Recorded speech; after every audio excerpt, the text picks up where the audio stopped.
শুভ দুপুর বন্ধুরা। আজ চলে আসলাম বাড়িতে, আমার শ্বশুর বাড়িতে চলে আসলাম। আর এখনই আসলাম, এসে আমরা ঠাকুরঘর বানিয়েছিলাম, সেই ঠাকুরঘরে তোমার দরজাটা বানানো হয়েছিল। আর আজ সকাল সকাল চলে আসলাম, এসে আমরা ঠাকুরঘরটা রং করছি, তোমাদেরকে দেখাবো ঠাকুরঘরটা কেমন করে রং করছি। আর আমাদের গুরুদেবে, এখানে গুরুদেবের মন্দির হচ্ছে অনুকূল ঠাকুরের, সেখানে আমরা রং করছি। আর রং করা কমপ্লিট হওয়ার পরে ঠাকুরের আসন আনবো, আসন এনে তারপরে আবার ঠাকুরের তোমার একটা কীর্তন দেবো। আর রং করা হচ্ছে। আর আমরা দুপুরে কী কী রান্না হবে চলো তোমাদেরকে দেখাই, দুপুরে কী কী রান্না করব। শাশুড়ি মা সব জোগাড় করে দিয়েছে, চলো তোমাদেরকে দেখাই কী কী রান্না করব। এই দেখো এইখানে মাছ, এটা হলো তোমার আইর মাছ। এই আইর মাছগুলো এখন এই শাশুড়ি মা দেখো কী সুন্দর করে কেটে দিয়েছে। পাঁচ বেশি বা 6-7টা মাছ, এখানে 6-7টার বেশি হবে। এই মাছ দিয়ে ডাঁটা আলু দিয়ে তরকারি বানাবো, টমেটো দিয়ে। এখানে আমি কাঁচা লঙ্কা আর রসুন কেটে নিয়েছি, আর এখানে আলু। আজ পাট শাক বানাবো। আর এই দেখো বন্ধুরা, ভাতটা বসিয়ে দিয়েছি। আর এখানে ডাল, আজ টক ডাল বানাবো, বানিয়ে তোমাদেরকে দেখাবো। এই যে চালটা সুন্দর করে ধুয়ে ভিজিয়ে রেখেছি, ভাতের চালটা আগে ধুয়ে ভিজে রাখলে ভালো হয়। বন্ধুরা দেখো সব রেডি করে নিয়েছি, তোমাদেরকে দেখাবো, পর রান্না করে তোমাদেরকে দেখাবো। আর চলো দেখাচ্ছি ঠাকুরঘরটা রং করা হচ্ছে। মিষ্টু কি খেলো? গেম। মিষ্টু গেম খেলে।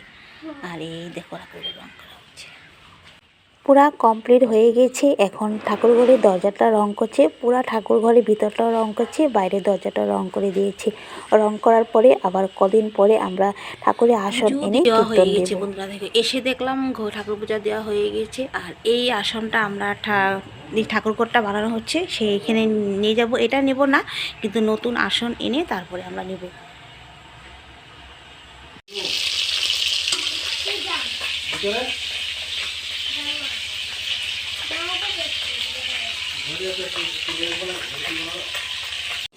রান্না করা শুরু করে দিলাম। এখানে মাছের আলু ভাজি, মাছগুলো তো আগেই ভেজে নিয়েছি, মশলাগুলো ভালো করে বেটে নিয়েছি।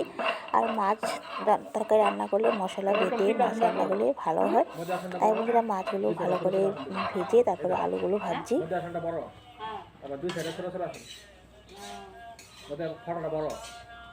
দুই সাইডে দুইটা ছোট ছোট আসন, তিনটা আসন,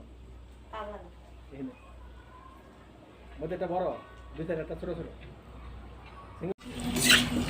আলুটা ভেজে নিচ্ছি। এই দেখো ট্রেন আসছে, দেখো মাছের আলুটা ভেজে নিচ্ছি। আর এখানে দেখো মশলা বাটাবাটি করছি। এখানে পাতা শাক বানাবো। এই দেখো রসুন নিয়ে নিলাম। আর এই দেখো মাছগুলো সুন্দর করে ভেজে নিয়েছি। আবার দাদা যে রং করছে, সেই দাদাকে আমরা দুপুরে খেতে বলছি। এই দেখো মিষ্টু, শাশুড়ি মা বসে আছে, মিষ্টু। এই দেখো বন্ধুরা রান্না করে নিলাম মাছের ঝোল, আর মাছের ঝোল আলু টমেটো দিয়ে। আর এখানে বানিয়েছি পাট শাক। আর এখানে হলো আম ডাল। আর এখানে ভাত। এখন দাদাকে দেবো খেতে, যে রং করেছি সে দাদাকে খেতে দেবো। এই ভাতটা বেড়ে নিলাম, এখন দাদাকে দিতে যাচ্ছি।